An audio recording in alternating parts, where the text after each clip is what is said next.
जोहार, मैं आनंद कुमार और आप देख रहे हैं जनमन की बात। दोस्तों, झारखंड की राजनीति में इस वक्त हलचल मची हुई है। मुख्यमंत्री हेमंत सोरेन और उनकी पार्टी झारखंड मुक्ति मोर्चा आगामी विधानसभा चुनाव की तैयारियों में जुटे हैं। लेकिन हाल ही में छत्तीसगढ़ के विधानसभा चुनाव और अभी अभी खत्म हुए हरियाणा के चुनावों में कांग्रेस का खराब प्रदर्शन, लचर परफॉर्मेंस अब उनको सोचने पर मजबूर कर रही है। क्या कांग्रेस उस कमज़ोर कड़ी के रूप में उभर रही है जो झारखंड में हेमंत सोरेन और झारखंड मुक्ति मोर्चा के सत्ता में वापसी के रास्ते में बाधा बन सकती है? दोस्तों, कल नई दिल्ली में हेमंत सोरेन ने कांग्रेस के अध्यक्ष मल्लिकार्जुन खड़गे और राहुल गांधी से मुलाकात की और इस मीटिंग का जो मुख्य एजेंडा था वो सीट शेयरिंग और चुनाव की तैयारियां थीं। लेकिन झारखंड मुक्ति मोर्चा को चिंता इस बात की सता रही है कि कांग्रेस के मंत्रियों पर जो भ्रष्टाचार के आरोप लग रहे हैं, उनके विभागों की जो हालत है लचर, खास करके स्वास्थ्य विभाग की हालत तो बदतर है। और इसके अलावा कांग्रेस के पूर्व मंत्री आलमगीर आलम के करीबियों के यहाँ से जो 32 करोड़ रुपए नकद ईडी ने बरामद किए थे और उनको जेल भेजा था, वो भी झारखंड मुक्ति मोर्चा को नुकसान पहुँचाएगी। हर साल 5 लाख सरकारी नियुक्तियों और अपने दूसरे चुनावी वादों को पूरा नहीं करने के लिए झारखंड का युवा वर्ग हेमंत सोरेन से काफ़ी नाराज़ है और आंदोलन की राह पर भी है। ऐसे में हेमंत सोरेन का पूरा फोकस अब अपने एजेंडा पर है। झारखंड मुक्ति मोर्चा ने हाल ही में जेएमएम सम्मान योजना की घोषणा की है, जिसे भाजपा के गोगो दीदी योजना की काट बताया जा रहा है। और एक तरह से ये कांग्रेस को संकेत है कि हेमंत सोरेन अब पूरा चुनावी कंट्रोल अपने हाथ में लेना चाहते हैं। दूसरी तरफ इस बार झारखंड के चुनाव में लेफ्ट पार्टीज यानी वाम दल भी महत्वपूर्ण भूमिका निभाने जा रहे हैं। खबरें आ रही हैं कि हेमंत सोरेन राष्ट्रीय जनता दल के कोटे की आधी सीटें वाम दलों को देने पर विचार कर रहे हैं, क्योंकि मासस और माले का विलय हो गया है। 2019 के विधानसभा चुनाव में आरजेडी झारखंड में 8 सीटों पर लड़ा था और उसको सिर्फ 1 सीट पर जीत हासिल हो पाई थी, और वो सीट भी चतरा की सीट थी जहां से सत्यानंद भोक्ता जीते थे। लेकिन सत्यानंद भोक्ता कोई राजद के नेता नहीं हैं, वे भारतीय जनता पार्टी के नेता थे, बीजेपी की सरकार में मंत्री भी रहे थे, कृषि घोटाले में फंसे थे, जेल जाना पड़ा था। और जब भाजपा ने उनको टिकट नहीं दिया तो सत्यानंद भोक्ता ने राजद का दामन थाम लिया और फिर राजद के टिकट पर चुनाव जीत गए और अभी हेमंत सोरेन की सरकार में श्रम नियोजन और प्रशिक्षण मंत्री हैं। लेकिन इस बार चर्चा है कि हेमंत सोरेन राष्ट्रीय जनता दल के कोटे की 3 या 4 सीटें लेफ्ट पार्टीज को देने का मन बना रहे हैं।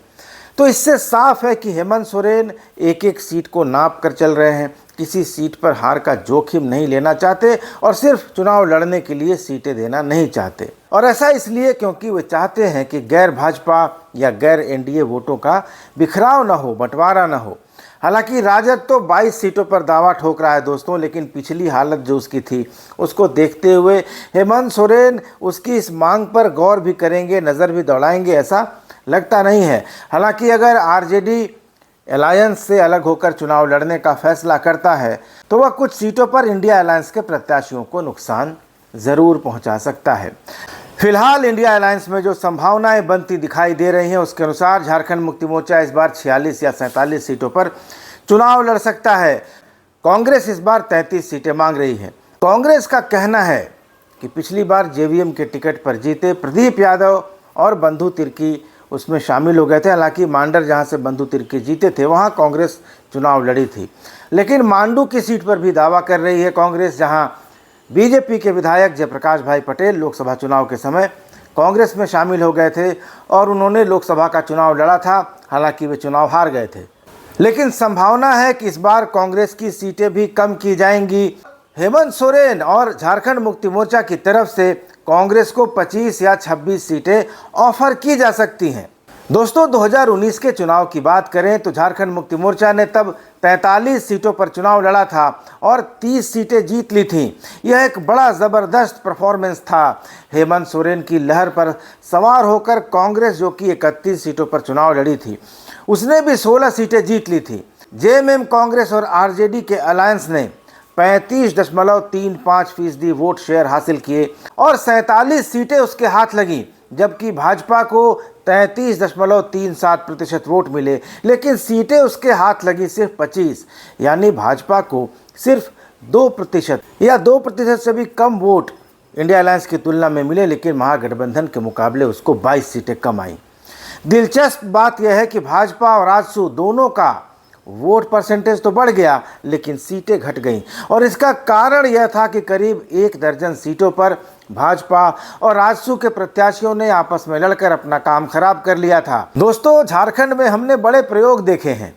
जेएमएम कांग्रेस की सरकार, भाजपा की मिलीजुली सरकार, निर्दलीय की सरकार, भाजपा की बहुमत वाली सरकार और तो और भाजपा और झारखंड मुक्ति मोर्चा की साझा सरकारों तक कोई प्रयोग यहाँ बाकी नहीं बचा है। अब सवाल है कि 2024 में कांग्रेस और आरजेडी का प्रदर्शन अगर लचर रहता है और किसी भी दल और गठबंधन को पूर्ण बहुमत नहीं मिलता है तो क्या होगा? ऐसी स्थिति में क्या भाजपा और जेएमएम की साझा सरकार की कोई संभावना बन सकती है? दोस्तों, राजनीति में कुछ भी असंभव नहीं है। अगर सीटों के बंटवारे को लेकर इंडिया अलायंस में बात नहीं बन पाती और अगर आरजेडी अलग होकर चुनाव लड़ता है, कांग्रेस कुछ सीटों पर जेएमएम के साथ दोस्ताना मुकाबला कर लेती है और दूसरी तरफ भाजपा और एनडीए भी बहुमत के आंकड़े से दूर रह जाता है, तो क्या होगा? ऐसी हालत में निर्दलियों और छोटे दलों की चांदी हो जाएगी और हो सकता है कि निर्दलियों और छोटे दलों की सौदेबाजी से, ब्लैकमेलिंग से बचने के लिए भारतीय जनता पार्टी और जेएमएम हाथ मिला लें। ऐसा पहले विवेक कर चुके हैं। इसके पहले 2 बार ऐसी स्थिति बन चुकी है, लेकिन नतीजा सुखद नहीं रहा है। एक बार भारतीय जनता पार्टी ने समर्थन वापस लेकर गुरुजी की सरकार गिरा दी थी, जब उन्होंने न्यूक्लियर डील पर मनमोहन सिंह सरकार के पक्ष में मतदान कर दिया था। और दूसरी बार 1932 के खतियान के मुद्दे पर हेमंत सोरेन ने अर्जुन मुंडा की सरकार को लंगी मार दी थी और उसके बाद कांग्रेस और आरजेडी के साथ मिलकर सरकार बना ली थी। लेकिन आगे भी इस संभावना से इनकार नहीं किया जा सकता है कि जेएमएम और भाजपा साथ मिलकर सरकार बना सकते हैं। दोस्तों, फिलहाल केंद्र में बीजेपी के नेतृत्व वाली एनडीए सरकार है और झारखंड के व्यापक हित में और हेमंत सोरेन के खिलाफ जो केंद्रीय जांच एजेंसियों की कार्रवाई चल रही है, ईडी और सीबीआई का एक्शन चल रहा है, उसको देखते हुए ये समीकरण बन सकता है। भाजपा की तरफ से झारखंड के सह चुनाव प्रभारी हिमंता बिस्वा शर्मा तो खुले तौर पर ये बात कह चुके हैं कि हेमंत सोरेन हमारे साथ आ जाएं। तो दोस्तों, ऐसी हालत में 14 अक्टूबर का दिन काफ़ी अहम होने जा रहा है। इसी दिन हेमंत सोरेन ने अपने कैबिनेट की बैठक बुलाई है। उसी दिन झारखंड मुक्ति मोर्चा की एक अहम बैठक भी होनी है, जिसमें सीट शेयरिंग और गठबंधन को अंतिम स्वरूप दिए जाने पर चर्चा होगी और उम्मीद है कि इसी दिन केंद्रीय चुनाव आयोग झारखंड में चुनाव की तारीखों की घोषणा कर देगा। तो आने वाले कुछ दिन झारखंड की राजनीति के लिए बहुत क्रूशियल, बहुत महत्वपूर्ण होने जा रहे हैं। भाजपा की तरफ से भी अपने सहयोगी दलों आजसू, जदयू और लोजपा के साथ सीटों के बंटवारे का ऐलान किए जाने की उम्मीद है और कहा जा रहा है कि सीट बंटवारे की घोषणा के बाद भाजपा की पहली सूची भी आ जाएगी। तो झारखंड चुनाव 2024 की सियासी जंग अब और तेज हो चुकी है। कांग्रेस, जेएमएम, आरजेडी और वाम दलों के बीच सीटों का बंटवारा और गठबंधन की राजनीति यह तय करेगी कि झारखंड का भविष्य किस दिशा में जाएगा। दोस्तों, आप इस बारे में क्या सोचते हैं? अपनी प्रतिक्रिया ज़रूर दीजिएगा। वीडियो अच्छा लगा हो तो ज़्यादा से ज़्यादा लाइक और शेयर भी कीजिएगा। चैनल को अभी तक आपने सब्सक्राइब नहीं किया है तो सब्सक्राइब ज़रूर कर लीजिएगा। अगले वीडियो में मिलेंगे, तब तक इजाज़त दीजिए। धन्यवाद, नमस्कार।